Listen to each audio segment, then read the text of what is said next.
Uma lúcida análise sobre os acontecimentos políticos com Henrique Prior.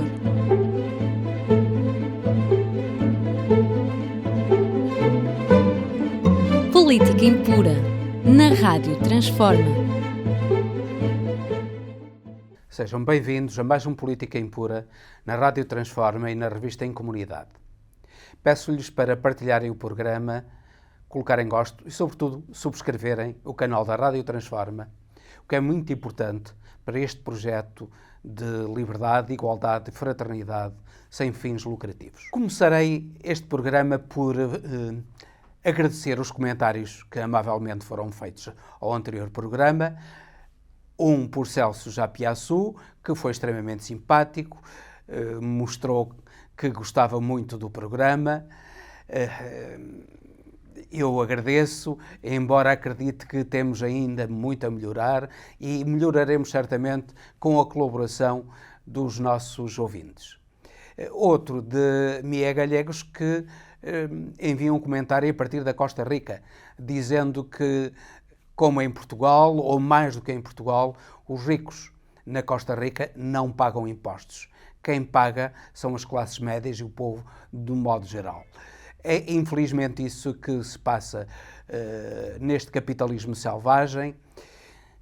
Pelo menos que este capitalismo adquirisse um rosto humano para que houvesse um pouco de dignidade para aqueles que têm mais dificuldades na sociedade e que as classes médias se fossem alargando, porque o alargamento das classes médias é a saúde das sociedades. E, infelizmente, aquilo que se verifica é uma concentração da riqueza num número cada vez menor de gente mais rica e o aumento do número de pobres.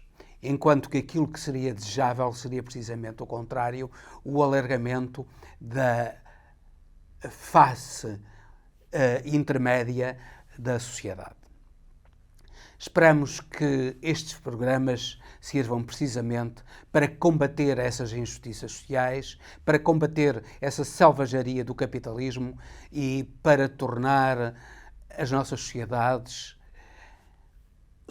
um pouco mais aceitáveis, onde uma grande parte da população não tem direito à dignidade da vida.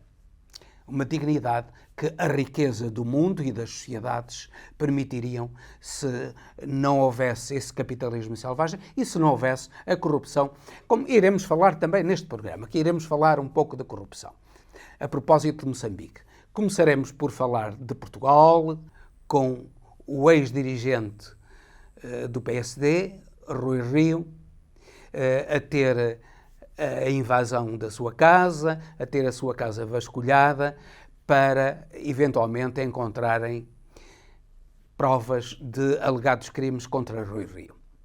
Já vieram em favor de Rui Rio alguns dirigentes do PS, muito ligados ao PSD e amigos pessoais de Rui Rio, o que só lhes fica bem. Também, sinceramente, não pensamos que Rui Rio tenha metido dinheiro ao bolso nesta história do financiamento do PSD. Agora, o que achamos mal é que Rui Rio tenha encarado isto, tenha encarado a ação da justiça de uma maneira gozatória, quase dizendo, são os imbecis que estão aqui a meter-se comigo, eu não tenho nada, não devo nada a ninguém, e são os imbecis que estão aqui a meter-se comigo. Ou noutro registro, que ele muda de registros com frequência, disse, isto parece uma perseguição, isto é, num lado são os imbecis, do outro lado é uma perseguição, não se sabe bem se são os imbecis a persegui-lo ou não. O que ele devia ter é um pouco mais de respeito pela justiça, que pode até exagerar, mas certamente que não tomou uma decisão desse género de ânimo leve. Não se invada a casa de um ex-dirigente partidário, de um ex-presidente da segunda maior Câmara do país, sem uma razão forte. E essa razão forte nós percebemos que ela existe. E percebemos pelas próprias palavras de Rui Rio. Porque Rui Rio diz: eu estou-me a acusar de fazer aquilo que todos os partidos fazem. Se calhar até é verdade que todos os partidos fazem. Mas o facto de outros praticarem crimes não isenta quem pratica um crime, não isenta particularmente Rui Rio e o PSD e outros dirigentes do PSD, da prática de atos que são considerados criminosos. O facto de outros cometerem crimes não faz com que os crimes do PSD e do Rui Rio, se eventualmente os terá praticado, deixem de ser criminosos.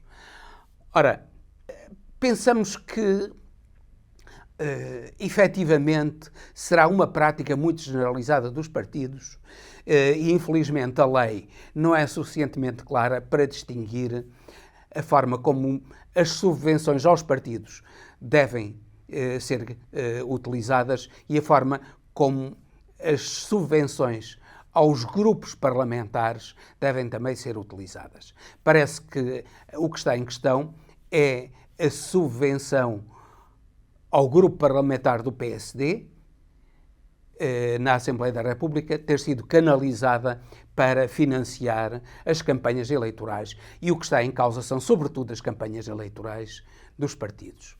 Claro que as campanhas eleitorais custam muito dinheiro e, frequentemente, não há dinheiro para as financiar. Aquilo a que os dirigentes partidários devem habituar-se é fazer campanhas eleitorais mais baratas, para que a lei não seja violada.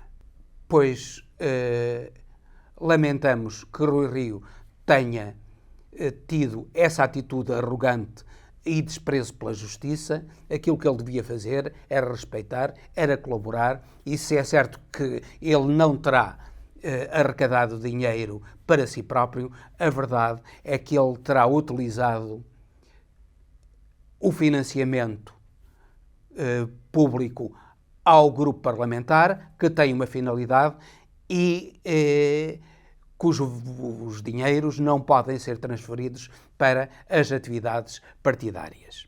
Rui Rio sabia disso e utilizou, ou terá utilizado, eventualmente, alegadamente, esses dinheiros que não poderia utilizar. Rui Rio certamente que irá, de certo modo, ser condenado na praça pública. Já aparecem alguns a dizer que o PSD não vai ser beliscado com isso. Como é óbvio, vai ser beliscado. E se outros partidos fizeram a mesma coisa, que se investigue e que esses partidos também, os seus dirigentes e os responsáveis por isso, sejam julgados e condenados, se for o caso disso. Ninguém está acima da lei. E, sobretudo, aquilo que os partidos devem pensar é que as campanhas eleitorais não são para se gastar rios de dinheiro. Repare-se que em França Sarkozy foi condenado por falsificação das contas no que toca às campanhas eleitorais. Isso é algo de importante e era importante que os partidos políticos portugueses também percebessem que a lei também pode sobre eles incidir. Daqui passamos para a Ucrânia. E aquilo que temos vindo a dizer é que, afinal de contas, a paz na Ucrânia está a ser tentada. Que há conversações, nomeadamente entre o chefe da CIA, dos Serviços Secretos Americanos, William Burns, e o chefe dos Serviços Secretos russos, Sergei Naryshkin. Essas conversações estão a avançar e este envio de bombas de fragmentação condenadas pelas Nações Unidas, condenadas pela generalidade dos países, até pelos países da União Europeia, incluindo a tão fiel Inglaterra, que essas bombas são mais um ato de desespero para tentar fazer com que haja uma paz que os ucranianos podem aceitar. Porque se até essas bombas de fragmentação falharem, pois os ucranianos não terão outra hipótese senão aceitar uma paz que eles podem até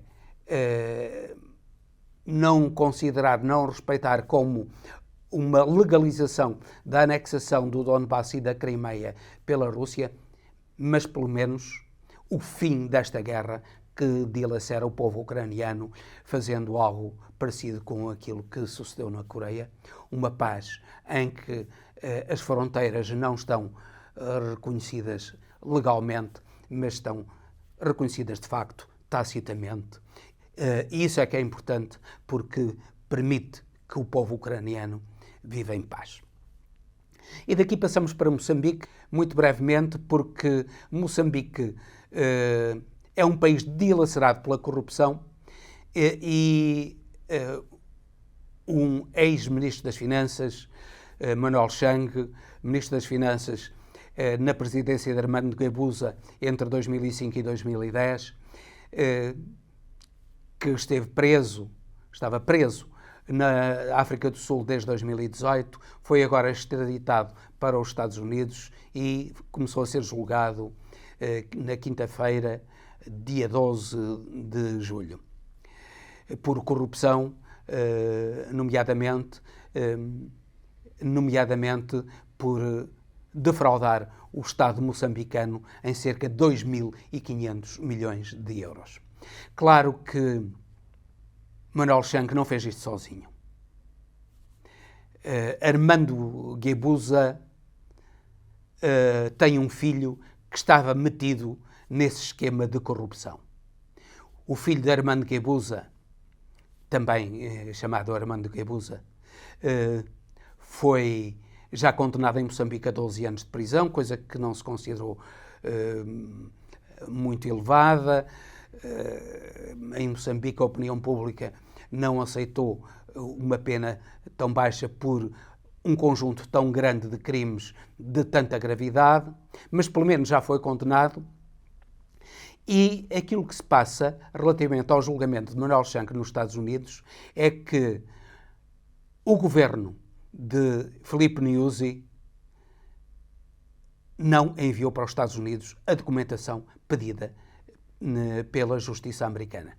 Isso significa que o governo de Filipe Nyusi não quer que se saiba a verdade daquilo que se passou em Moçambique, da grande corrupção que se passou em Moçambique, porque, certamente, Armando Guebuza e talvez ele próprio, Filipe Nyusi, estejam metidos nesse esquema de corrupção. E aquilo que querem é que as suas atividades sejam descobertas. De qualquer modo, o julgamento de Manuel Chang será já um triunfo para a justiça e, de certo modo, alguma esperança para o povo moçambicano que vive aprisionado numa corrupção que traz na miséria esse grande país que podia viver com dignidade, em que toda a população podia viver com dignidade, já que tem riqueza suficiente para isso.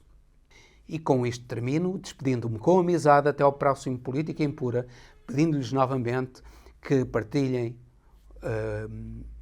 o canal da Rádio Transforma, que subscrevam o canal, ajudando assim este projeto de liberdade, igualdade e fraternidade sem fins lucrativos e, sobretudo, é muito importante que coloquem os vossos comentários para começarmos cada vez mais a dialogar.